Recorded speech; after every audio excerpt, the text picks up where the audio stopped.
Vamos responder a essa pergunta de hoje. Vamos ver qual é a pergunta. A pergunta é a seguinte, veja só.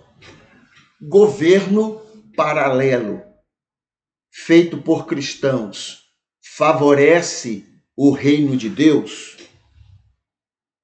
Governos paralelos realizados por cristãos, bem intencionados às vezes, tá? Favorece o reino de Deus? Perguntas baseadas nessas reportagens. Qual é a primeira reportagem? Pastor lobista diz que governo é dos evangélicos. Atualmente, falou isso. Está aqui o link. Segunda reportagem. Presidente chora, e é de chorar mesmo. Presidente chora e diz que faz com o Brasil o que os evangélicos mandam. É de chorar mesmo. Terceiro, prefeitos de 10 municípios já denunciaram esquema de pastores no bolsolão do MEC. Então, diante dessas reportagens, então foi feita essa pergunta. Governo paralelo favorece o reino de Deus? Então vamos ver o que aqui a gente pode, argumentar para a resposta a essa pergunta. Então, primeiro, somos embaixadores de Cristo. Somos embaixadores do reino de Deus neste mundo. Este é o motivo para o qual Deus nos quer vivos na convivência com todo o mundo que Ele ama. Embaixador é um representante legal do seu país, do seu reino. Ele está em outro mundo para advogar a favor do seu povo, com toda a ética, com o máximo de respeito, com a melhor etiqueta de convivência possível com o outro mundo onde estiver. Então, esse é o primeiro aspecto, tá? Nós somos embaixadores do reino de Deus. Segundo, embaixador não critica o outro país onde está. Não cria intrigas, não promove discórdias, nem entre as pessoas da mesma nacionalidade, nem em relação às pessoas da sua nacionalidade. O embaixador é um pacifista, alguém que se interessa pela paz do seu povo com o povo onde está. Muitas vezes, para isto, o embaixador dá a outra face, anda a segunda milha, paga qualquer preço para manter o respeito e a paz entre o seu reino e aquele onde ele está vivendo.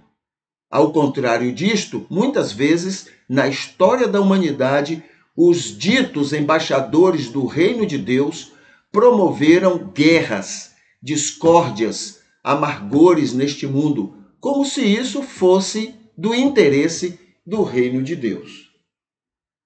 Terceiro, embaixador não impõe mudanças no mundo onde está. O embaixador ético, adequado à função, não fica criando situações para que o país onde está tenha leis como a do seu país, buscando obrigar o povo do reino onde está a parecer e se comportar como o povo do seu reino. Ao contrário disto, temos ditos cristãos, em nome de Jesus, obrigando os legisladores deste mundo a votarem leis que sejam do interesse do reino deles. Muitas vezes, temos embaixadores do reino de Deus, se candidatando somente para buscar favores e defender interesses do seu reino. Esse é um mau testemunho registrado pela imprensa todos os dias. E eu estou partindo do pressuposto que esses embaixadores estão bem intencionados, mas ainda assim estão errados.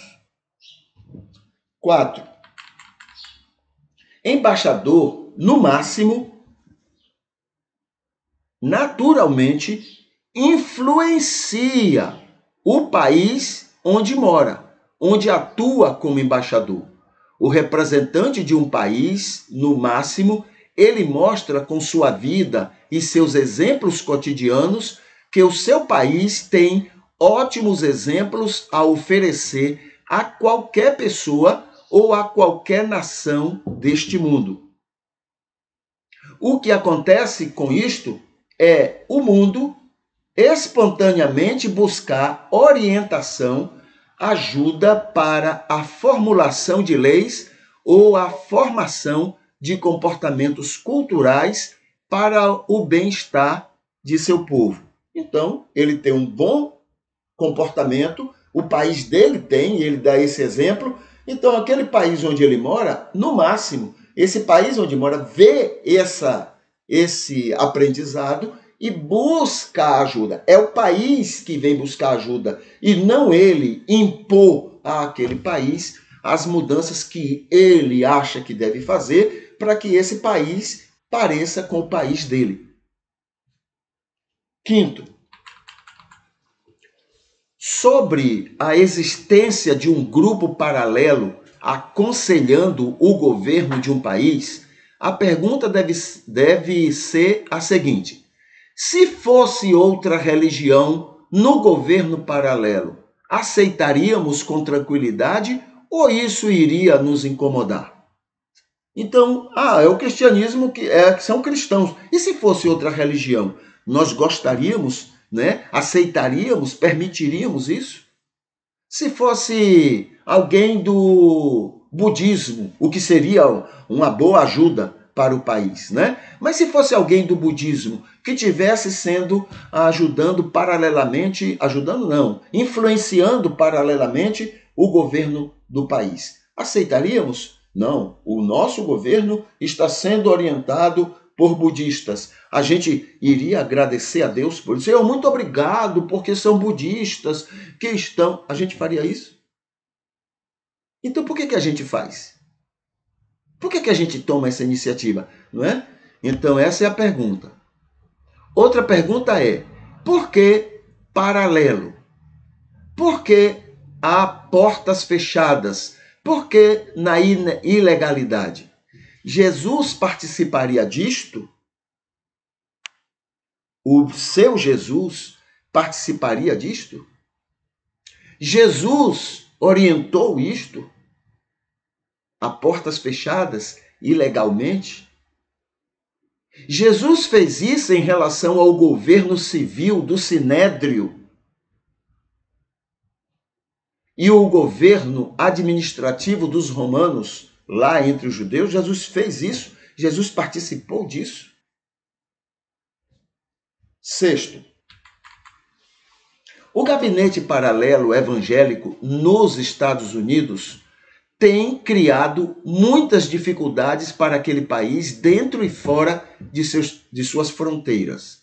Enquanto a ganância do capitalismo, também apoiado por aquele cristianismo, né, aumenta o número de miseráveis que até dormem em pequenas barracas nos passeios das cidades, mais de 37 milhões de pessoas assim, naquele país, no ano de 2020, enquanto isso avança, né? As riquezas enquanto faz isso, também avança sobre as riquezas de outros países subalternos, como o Brasil, aquele gabinete paralelo lá nos Estados Unidos, que já incluiu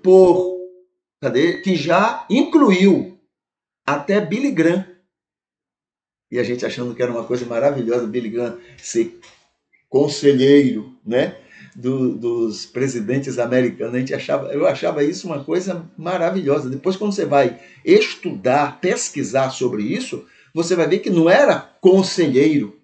Ele era um dos instrumentos para impor aos presidentes alguns comportamentos, algumas ações. Se você não fizer isso, o povo não vota mais em você, porque nós vamos fazer, né, campanha contra você.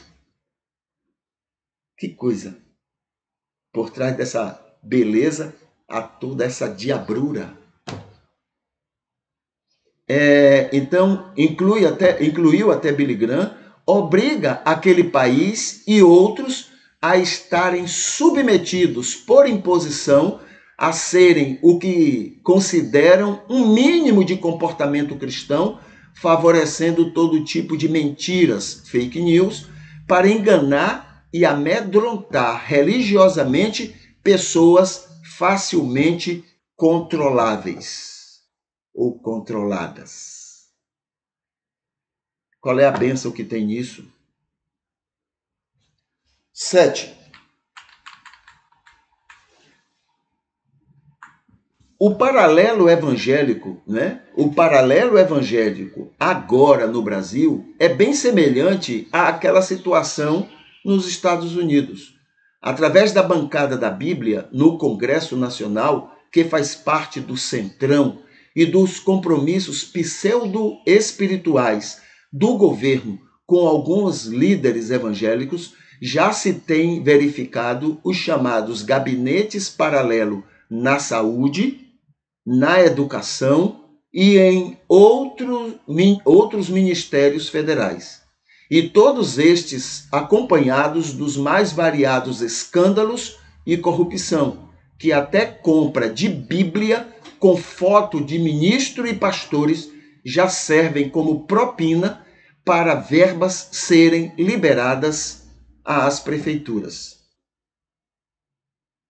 O próprio presidente atual já disse que tem atendido tudo que os evangélicos têm orientado, afirmando sobre os verdadeiros culpados de tudo que está acontecendo no país: inflação, aumento de pobreza e outras moléstias mais. É culpa dos evangélicos, porque ele está fazendo tudo que os evangélicos pedem. Essa, inclusive, é uma das reportagens que está aqui, olha aqui, ó. Deixa eu voltar aqui. Presidente chora. Como eu disse, é para chorar mesmo. Presidente chora e diz que faz com o Brasil o que os evangélicos mandam. Então é para chorar mesmo, né? Vamos aqui ao 8º item. Como embaixadores de Cristo neste mundo, a nossa função é ser luz e sal, é ser bênção, que o mundo tenha prazer em estar conosco, ao nosso lado, desfrutando dos benefícios que isto trará a eles em suas vidas. Todo mundo quer luz, todo mundo quer sal. São duas coisas muito buscadas e muito úteis a qualquer pessoa no mundo. Nossa função é só esta. Fazendo isto, estaremos representando muito bem o reino de Deus, do qual fazemos parte pela graça do Senhor. 9.